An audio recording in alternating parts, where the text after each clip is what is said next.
Danes bomo govorili o Tesli. Teslo zagotovo poznate, električna vozila. Zakaj v Tesli ravno zdaj? Zaradi tega, ker so podrli rekord. V tretjem kvartalu so namreč proizvedli skoraj 500 000 avtomobilov, kar je dobrih 7% več kot v enakem obdobju lani.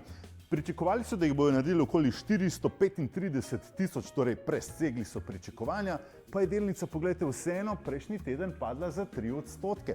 Kaj se dogaja? Tesla, ki jo je ustanovil Elon Musk, najbogatejši zemljan, je v letošnjem letu zrasla za dobrih 13%, ni prav preveč. In zakaj bi bila Tesla zanimiva naložba? Tesla obljublja, da bo torej poleg električnih vozil nekako spravila umetno inteligenco v naš fizični svet. Kako?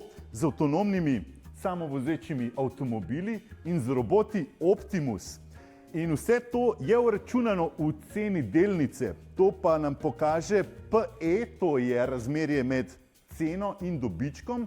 Tako imenovani PE po domače pomeni, ali je ta delnica od Tesle prevrednotena ali je ugodna.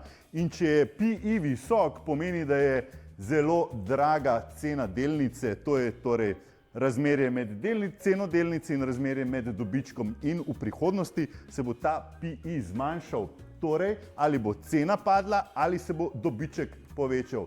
Na to pa ne vemo. Lahko da bo Elon Musk začel proizvajati torej robote Optimus in jih bomo imeli vsi doma in bo seveda dobiček Tesle enormno poskočil, lahko pa da nič od tega še ne bo na trgu in bo pač cena Tesle verjetno padla dol.